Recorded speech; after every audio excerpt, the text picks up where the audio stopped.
I met this guy, Jake, at some Nav event, and we hit it off connecting on climbing. So the first time we ever hung out, we went rock climbing out in Garden of the Gods in Colorado Springs. There's rocks everywhere. As I was belaying, I ended up falling off a 20-foot cliff, and that's where our relationship began. Yeah.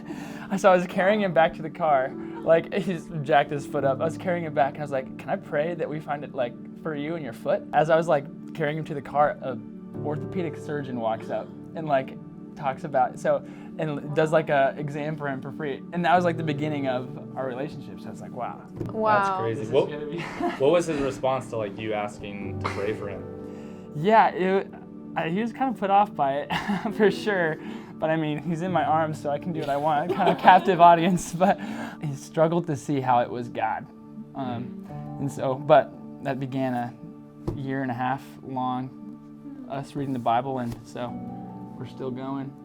I had been praying all summer for the Lord to bring another Hispanic woman to our ministry because it's just so rare at Vanderbilt. And so I got to meet up with her a couple of times at the beginning of the semester, and I didn't know anything about her spiritual background really when I first met her, but then she like signed up for a Bible study, and I ended up being her Bible study leader. She signed up for like our spiritual training course that we do every semester. We just had like a lot of opportunities to sit down one-on-one, and during the content for the spiritual leadership training, there was like a portion where we were just expected to share testimonies with each other. And that was when I really learned like, oh, you don't really know Jesus yet. This is crazy.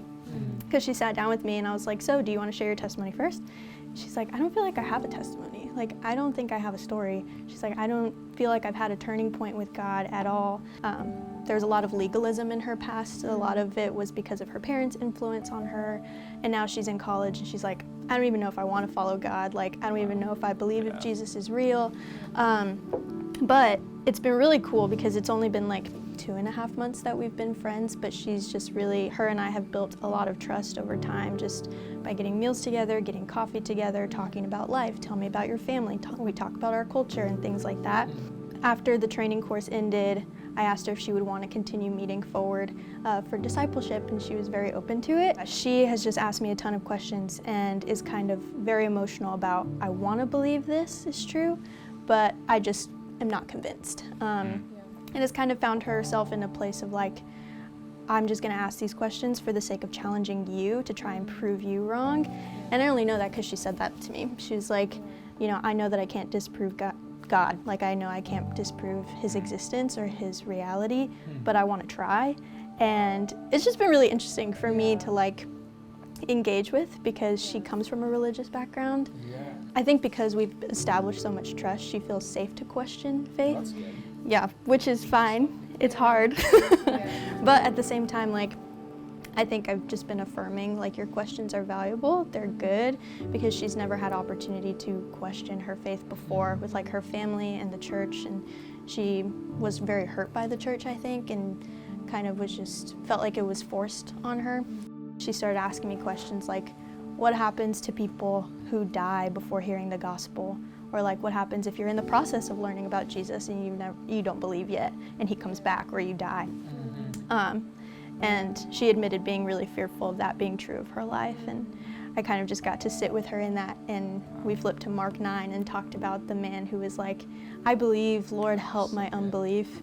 And it was like a really sweet thing to be like, you know, this is in the Bible because this is something that real people struggle with, and God knew that like there would be people like you who are asking these kinds of questions, and so your questions are welcome. I can't convince you, like we've all been talking about, like I can't convince you that this is true, but I can just share my life with you and share my story, and I'm fully convinced that Jesus is real. He's changed my life, and I want that for you too.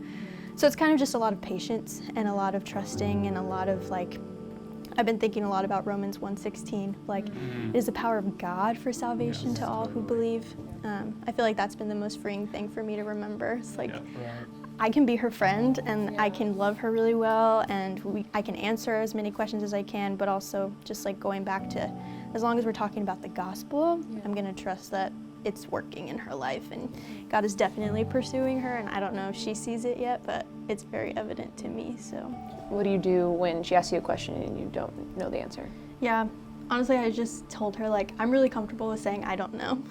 That's I great. don't know, but we can maybe find an answer in the Bible. But I also told her, like, a lot of your questions might not have answers, because if God could be figured out, there'd be no reason for faith. And so I think that kind of upsets her. Like, we were reading the passage of Jesus and Thomas after the resurrection, and she was like, I really relate to Thomas here. And I was like, how? Why do you feel like you relate to Thomas? She's like, seeing is believing. I just need to see it, and I'll believe it. But I think she knows that, like she said, I'm not going to be able to disprove God, but I'm kind of comfortable with just trying right now. And so I think that it is very interesting. I feel like that's probably her biggest barrier is, like, I want to be right, I want to prove you wrong, but also there's a unique sense of teachability at the same time that she's really leading with.